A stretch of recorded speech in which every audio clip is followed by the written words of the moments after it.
Hello, everyone, and welcome back to Enjoy English Talks, where every conversation helps you learn. I'm Judy. Hello, Judy. Hello, everyone. I'm Jake. How are you today, Judy? I'm wonderful, thank you. I had a really nice weekend. My friend came over on Saturday. We baked cookies together and talked for hours. It was so relaxing.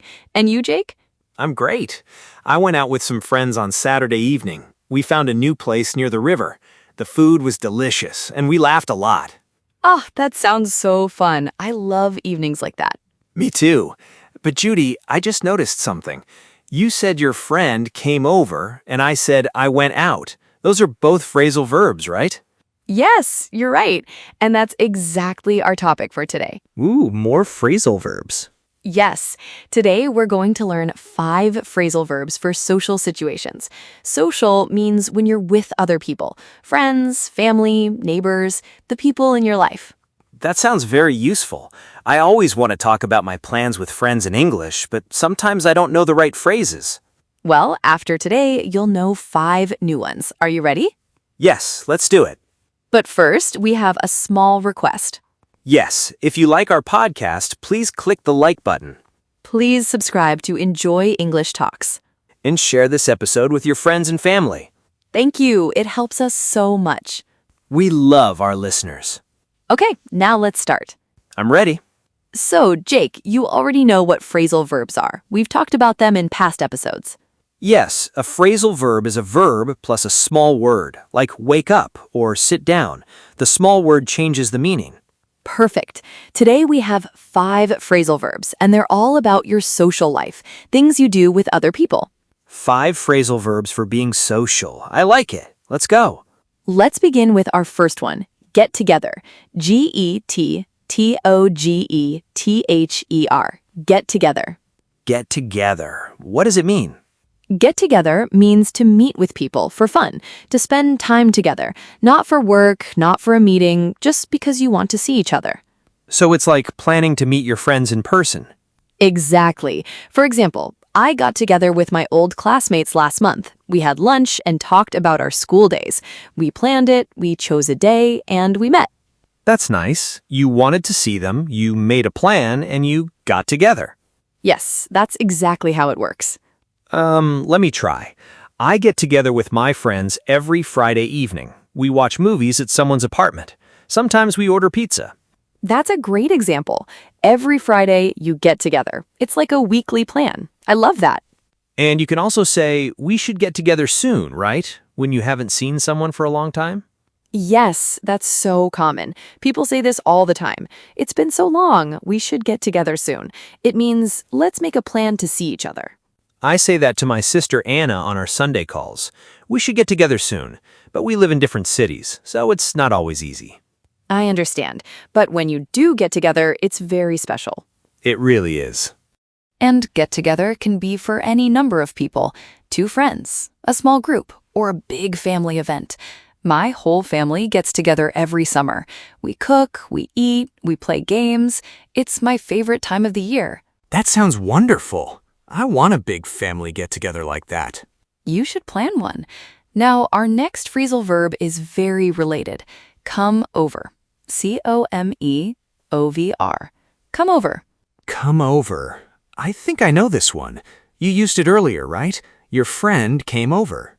Yes, come over means to visit someone at their home. When a person comes to your house, they come over. And when you invite someone, you say, do you want to come over? So your friend visited your home on Saturday. She came over, and you baked cookies together. Exactly. And you can use it to invite people, too. Do you want to come over tonight? I'll make dinner. Oh, let me try. Judy, do you want to come over this weekend? I'll make coffee and cookies. Well, I'll try to make cookies. You'll try? You don't sound very sure, Jake. I'm not a very good baker, but I can try for you. That's very sweet. I'll come over, but I'll bring some cookies too, just in case. Good idea. And Judy, what about the past? My friend came over yesterday. Yes, come over in the past is came over. And you can also say she's coming over tonight. That means she'll visit tonight. Got it. Come over, came over, coming over. I like this one. It's warm. like opening your door to a friend. That's a lovely way to see it. And one more thing, come over is very friendly. It's for friends and family. You probably wouldn't say come over to your boss. No. Hey boss, come over for pizza. No, that's no. Right. Come over is warm and personal. It's for the people close to you. Got it. Close friends and family, not the boss. Now, here's a fun one. Dress up. D-R-E-S-S-U-P. Dress up. Dress up, like wearing nice clothes? Yes, dress up means to wear nice clothes, special clothes, not your everyday jeans and t-shirt. Something more beautiful, more special. So when there's a party or a nice dinner, you dress up. Exactly. For example, I dressed up for my friend's birthday dinner. I wore my favorite blue dress and nice shoes. I don't really like dressing up. I prefer my jeans and my old t-shirts. They're comfortable. Many people feel the same way, but sometimes you need to dress up for a wedding, for a special dinner, for an important event. That's true. Let me try a sentence. Last month, my friend had a birthday party. It was at a nice restaurant, so I dressed up. I wore a nice shirt and new shoes, but then I arrived and I saw everyone else in jeans. Oh no, you were the only one dressed up? Yes, I felt a little silly, but my friends said I looked nice, so that was good. See, dressing up is never a bad thing. You looked nice, and you can also tell other people, you should dress up tonight. We're going to a nice place. Or don't dress up. It's just a normal dinner. That's useful too. Very useful. You can also say, I love dressing up, or I hate dressing up. Both are very common. I hate dressing up. There, I said it. And that's okay. Now let's talk about our fourth phrasal verb, go out. G-O-O-U-T. Go out. Go out. I used this one at the beginning. I went out with friends. Yes, you did. Go out means to leave your home for fun. You go somewhere to enjoy yourself, maybe with friends, maybe alone. So it's different from just going outside? Great question. Go outside just means to leave the house, maybe to walk the dog, maybe to check the weather. But go out means you have a plan to have fun. Go out for dinner. Go out for a movie. Go out dancing. Ah, I see the difference. Going outside is just leaving the house. Going out is leaving the house to do something fun. Exactly. And people often ask, do you want to go out tonight? It means, do you want to do something fun tonight? Let me practice. Judy, do you want to go out this Friday? There's a new Italian place near the park. I'd love to. See, listeners, that's a perfect invitation. Simple and natural. And you can also say no, right? Like, I don't feel like going out tonight. Yes, that's very natural. I don't feel like going out. It means I want to stay home. Yeah, that's me every Monday. I don't feel like going out on Mondays. I just want to sit on my sofa with Max. And that's perfectly fine. Sometimes the best plan is no plan. Max thinks so too, but on Saturdays, I always go out. Saturday is my going out day. Going out day. I like that. And remember, you can go out alone too. I went out for a walk by the river. That's also going out. Really? Going out alone counts? Of course, going out is about having fun, and you can have fun alone. So we have 4 phrasal verbs now. Get together, come over, dress up, and go out.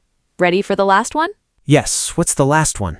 Our last phrasal verb today is a really special one. Run into. R-U-N-I-N-T-O. Run into. Run into, like running into a wall? Well, that's one meaning. If you run into a wall, you hit the wall. But today, run into means something different. It means to meet someone you know by accident. By accident means you didn't plan it. You were just walking or shopping, and suddenly you saw someone you know. Oh, so you're at the supermarket and suddenly you see your neighbor. You ran into your neighbor. Exactly. I ran into my neighbor at the supermarket yesterday.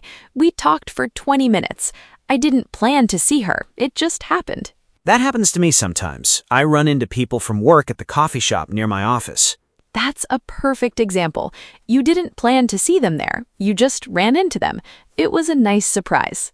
Can I try a longer example? Last week I was walking Max in the park, and I ran into my old English teacher from my very first English class in London. I couldn't believe it. Wow, what did you say? I said, I can't believe it's you. And she said, Jake, your English is so much better now. That's so wonderful. And it happened because you ran into her. A happy surprise. It made my whole day. I walked home with the biggest smile. I love that story. And I have a run-into story too. Last week, I was at the bookshop, and I ran into a student from 3 years ago. She was buying an English storybook, a real storybook, not a textbook. I was so proud. That's amazing. She went from student to reading real English books. It made me so happy. You never know who you'll run into, and sometimes it makes your whole week. I hope I run into someone fun this week. Now, Jake, before we review, let's play a quick game. I'll say a sentence with a missing phrasal verb. You tell me which one fits. Ready? Ready. Sentence 1. I haven't seen my old friends for months. We should soon. Get together. Perfect. Next, my sister is tonight. She's bringing dessert. Coming over. Yes. And the last one. There's a wedding this Saturday. I need to. Dress up. Exactly right. You got all of them. This is fun. I feel like my brain is getting faster. It is. Now I have one more thing for you. Can you tell me a short story using all 5 phrasal verbs? Get together, come over, dress up, go out, and run into. All 5 in one story. All 5 in one story? Yes, you can do it. I believe in you. Okay. Let me think. Last Saturday, I got together with my friends from work. First, my friend Tom came over to my apartment. He arrived at 6. Then we both dressed up because we were going to a nice place. We went out at 7, and on the way to the restaurant, we ran into our boss. He was walking his dog. It was a little strange, but he smiled and said, "Have a great night, boys." You ran into your boss while you were all dressed up. That's so funny. But Jake, that story was amazing. You used all 5 phrasal verbs, and it sounded so natural. I can't believe I did it. 5 phrasal verbs in one story. Listeners, did you hear all 5? Let me go through them one more time. Yes, let's do that. First, get together. You meet friends for fun. Let's get together this weekend. Then, come over. Someone visits your home. Do you want to come over for dinner? Next, dress up. You wear special clothes. I dressed up for the party. And then, go out. Leave home for fun. We went out on Saturday night. And finally, run into. Meet someone by surprise. I ran into my old teacher at the park. 5 phrasal verbs. 5 ways to talk about your social life in English. And the best part? These aren't big, difficult words. They're the words real people use every day. I love that. Simple words for real life. Okay, let's review. Yes, let's see what we learned. Today, we talked about 5 phrasal verbs for social situations. Yes, first, get together. Meet people for fun. Good. And come over. Visit someone's home. Then dress up. Wear nice clothes. And go out. Leave home for fun. And finally, run into. Meet someone by surprise. Perfect. You remembered everything. I learned a lot today. And I think our listeners learned a lot too. Thank you for a great lesson, Judy. Well, that's all the time we have for today. Thank you so much for listening to Enjoy English Talks. Yes, thank you everyone. It was fun. Please subscribe to Enjoy English Talks. Give this episode a like. And share it with a friend. Now, we have a question for you today. Yes, please leave a comment below. Tell us, what do you like to do with your friends? Do you get together at home or do you go out? We would love to read your answers. See you next time. Bye, everyone. Keep practicing your English.